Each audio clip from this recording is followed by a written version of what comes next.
Hai,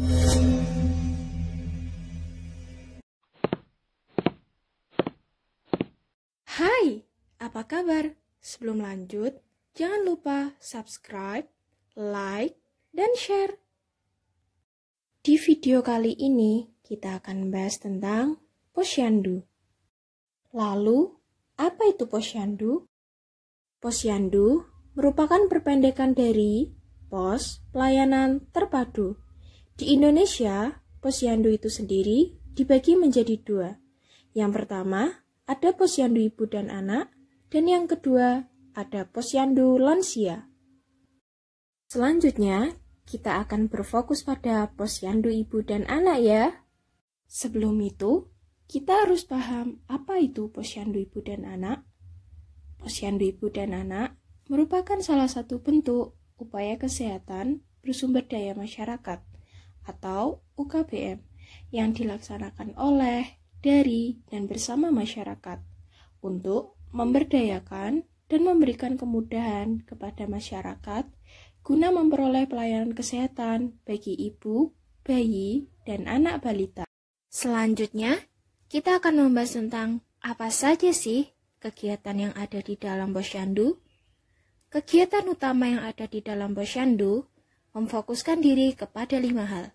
Yang pertama, kesehatan ibu dan anak. Yang kedua, keluarga berencana. Yang ketiga, imunisasi. Yang keempat, gizi. Dan yang kelima, pencegahan dan penanggulangan diare. Terus, apa sih manfaat dari posyandu? Manfaat posyandu bagi masyarakat yang pertama adalah memperoleh kemudahan untuk mendapatkan informasi dan pelayanan kesehatan bagi ibu, bayi, dan anak balita. Yang kedua, pertumbuhan anak balita akan terpantau sehingga tidak mengalami gizi kurang atau gizi buruk. Yang ketiga, bayi dan anak balita mendapatkan kapsul vitamin A. Yang keempat, bayi memperoleh imunisasi lengkap. Selanjutnya, ibu hamil akan terpantau berat badannya, mendapat tablet tambah darah, serta mendapat imunisasi tetanus toksoid. Selanjutnya, ibu nifas akan mendapat kapsul vitamin A dan tablet tambah darah.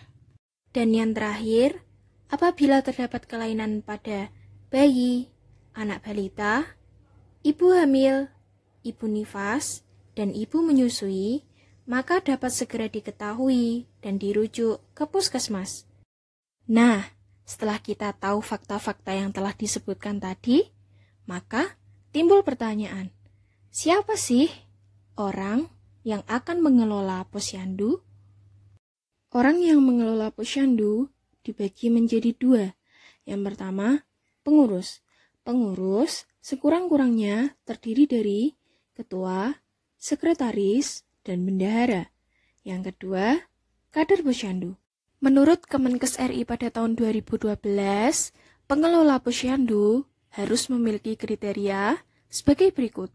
Pertama, sukarelawan dan tokoh masyarakat sekitar. 2, memiliki semangat pengabdian, berinisiatif tinggi, dan mampu memotivasi masyarakat. Yang ketiga, bersedia bekerja secara sukarela bersama masyarakat.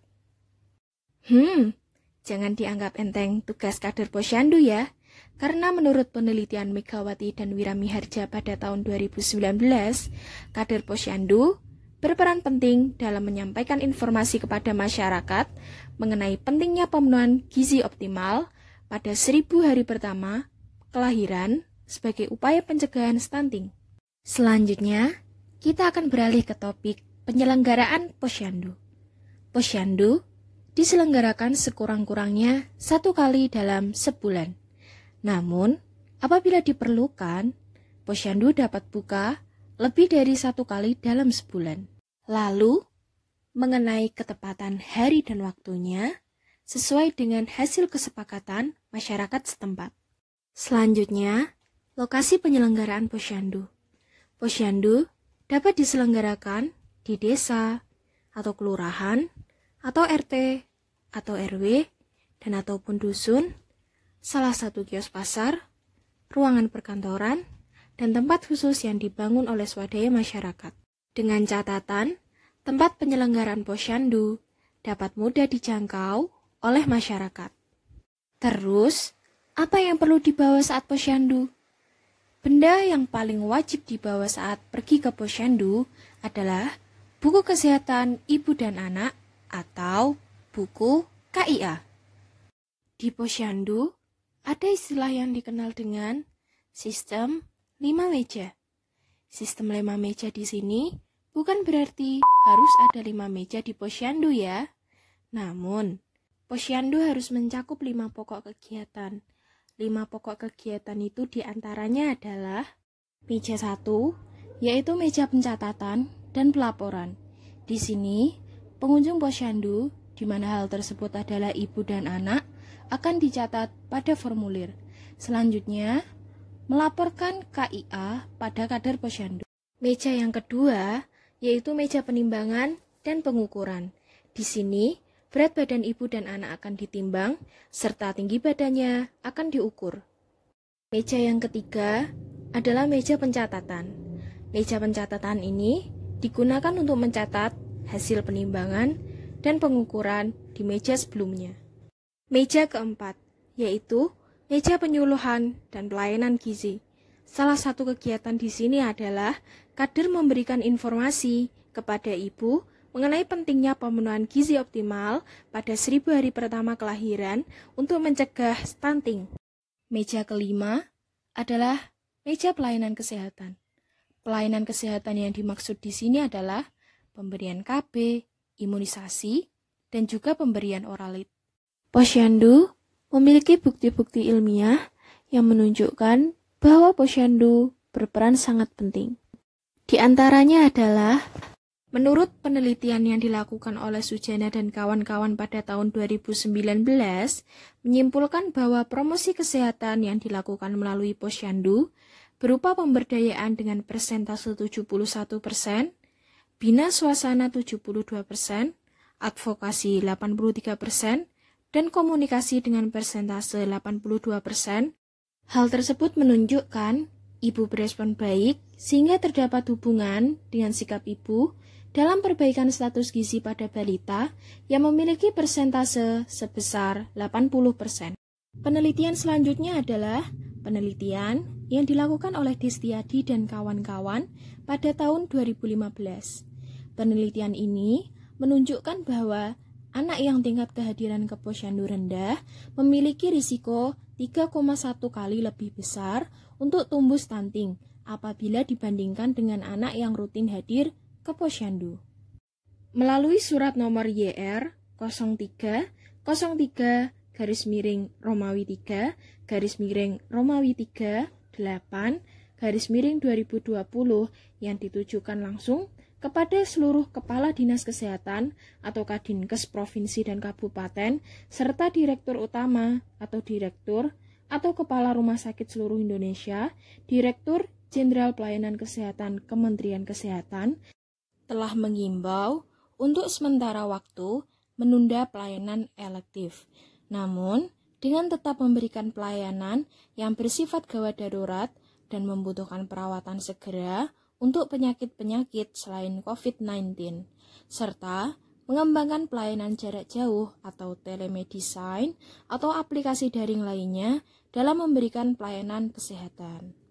Eits, pasti muncul pertanyaan, gimana dengan posyandu di tengah pandemi seperti ini ya? Tenang saja, ada solusinya loh. Tim dari Teknik Informatika Fakultas Teknologi Industri Universitas Islam Indonesia mengembangkan layanan posyandu melalui aplikasi berbasis Android dan konsultasi online. Tim tersebut mengembangkan sistem informasi posyandu berbasis web dan Android serta portal pelayanan konsultasi secara online. Melalui portal konsultasi tersebut, masyarakat bisa langsung berkonsultasi secara online yang bisa terkoneksi langsung dengan psikolog UII. Lain tim sebelumnya yang mengembangkan posyandu online di Jogja, di Jawa Tengah, Juga dikembangkan Posyandu Online yang berbasis grup WhatsApp. Melalui grup WA tersebut, akan ada penyuluhan dan pendidikan mengenai kesehatan. Mengenai pemberian makanan tambahan atau PMT, kader Posyandu akan mendatangi dari rumah ke rumah masyarakat. Nah, untuk para ibu di tengah pandemi seperti ini, silakan terus memantau info terbaru mengenai Posyandu ya. Tunggu. Ada satu pesan lagi nih untuk para ibu maupun calon ibu. Bukanlah tenaga medis ataupun tenaga kesehatan yang akan memberikan pilihan terbaik untuk seorang anak, melainkan ibulah yang notabene selalu bersama anaklah yang akan memberikannya. Semangat ya para ibu dan calon ibu.